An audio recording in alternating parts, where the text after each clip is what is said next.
Hello students, how are you? I hope you all are fine and safe at home. So you all are welcome to class 6 and now we will read social science. You know that social science has been divided into 3 subjects: history, civics and geography. So today we will read about history, the first chapter of the history. So let's start. What is your first chapter? Your first chapter is when, where and how. And you can see in the screen that so many questions are there. Besides when, where and how, who is there, what is there. So all the answers you will get from this chapter. So let us start the chapter with the first question. The first question is, what is history? Everybody knows, and you also knows, that history is the study of past. But this answer is not enough. We will know so many things, several things we will know from the past. The first thing is that what type of food they used to eat, and what types of different types of clothes also they used to wear, and what type of houses they were living. And also in the past days, so many different types of the people were there. They were hunters, herders, farmers, rulers, merchants, priests, craftspersons. So many people were there. How they were living, or how they were leading their life, their lifestyle, their food habits, their occupation, their economy. So everything we will read in detail in studying history. And the third one is, the most important thing is, what type of games the children were playing. They were having only simply the toys made up of stone, and also what type of stories they used to heard, and what type of songs they sang. So different types of things we could able to know by reading history. So finally we got the answer that history is the systematic study of past events. And already the answer is there. It is constructed on the basis of the, constructed means it is written, and on the basis of the study of the available materials, remains and records. Whatever written records the historians found, they have written in a systematic manner. Wherever the written records are not there, other sources are also there, which we will read later on. Then another question comes, who are called as historians? Historians are the persons or the scholars who study the past with the help of many written and unwritten sources. We will know in the next class that what is written sources and what are the unwritten sources. So I hope you have cleared from what is history.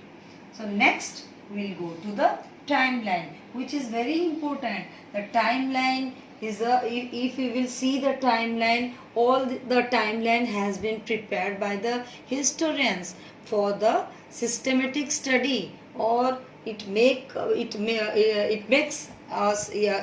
easier to study history. So first one, you can see that the color, the orange portion is the prehistory period, and the green portion is the history period. So what now here again question comes, what is prehistory?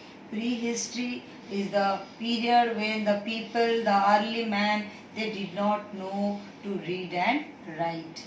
Only the sources were the objects they were using. From their objects only the historians have written the history.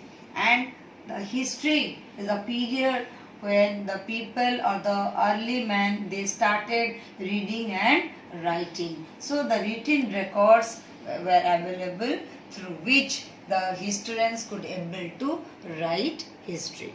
So from the picture we can see that this person is an early man, and early men were called as a nomads. So what is nomad? Nomad means they were moving from one place to another. And why they were moving from one place to another? Because those people were not having any houses to live in, any food. So they were moving from one place to another in search of food and water and also shelter. So, and this early men were also called as gatherers and hunters. Why hunters? Because they were killing the animals and they were eating the raw food because they did not know how to cook. And why gatherers? Because they were collecting the fruits and nuts from the forest and they were eating. So next you can see these are the stone tools made by the early man, and those stone tools were used by them to kill the animals and for chopping anything, for any use if they were using for that. So the third one is the agriculture. That here early man learned to grow crops. So this is the period of beginning of agriculture. Now when they learned to grow crops, they started settling in one place. They started, that is called the settlements have been started in many places. What are the settlements? We will read in the second chapter. Where the early men they have made their settlements. And so here the early men, they learn to grow crops.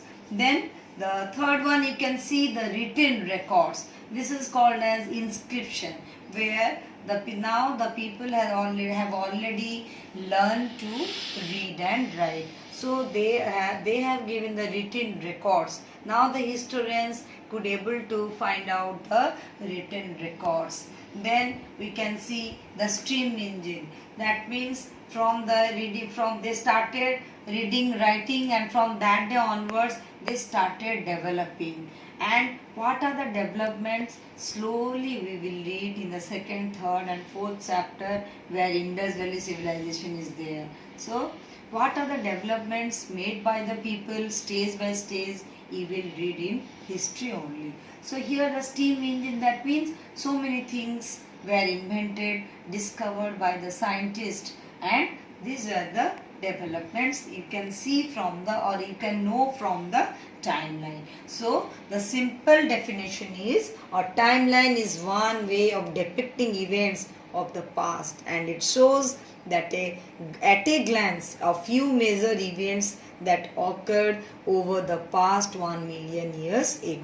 So they are also called as useful tools for the study of history. That means sources, we can say, that the historians could find and they can write. So next question comes that why do we learn history? So many points are there. So I will describe. The first point is it teaches us to carefully examine question facts before accepting them as a truth. That means history tells us many things. It also tells us about the life and deeds of the great men, and some of them were great teachers, some of them were great saints like Buddha, Guru Nanak, Kabir, Buddha, Mahavira, so many saints and so many great people were there, and also great rulers like Ashoka and Akbar.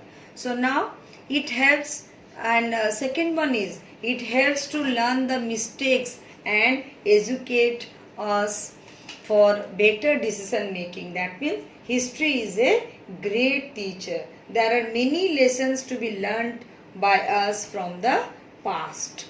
So the third one is history gives us the sense of identity while answering the origin. That means who we are, who are our ancestors. The identification we can get from the history only. When we will read history, we can know. Then the fourth one is it helps in better understanding of the present. That is, history connects, yes, we can know that history connects the past with the present and helps us to understand the present in the better way. We also cannot understand our present life without a knowledge of the past. So here one example has been given that while learning about India's independence, we learn to develop respect. Why? Respect for our freedom fighters. And why? Because our freedom fighters they have they have done very great things, and they defended against the Britishers to get independence for India. And so many, all the great idea, invention, discoveries and the wonderful things also we see around had a beginning in the past. So many scientists also, they have developed a lot of things, they discovered many things, they invented many things also, though we are now reading about them. So the last one is, it develops historical values like tolerance, open-minded and build cultural identity. That means we are whatever things we have read in history, everybody has to accept it. The acceptance should be there, and by reading history we are becoming open-minded, and also we will try to build the cultural identity. So for today, for this much. So now we will finish our class for today. Next class we will read about history and prehistory, the times and dates of the history.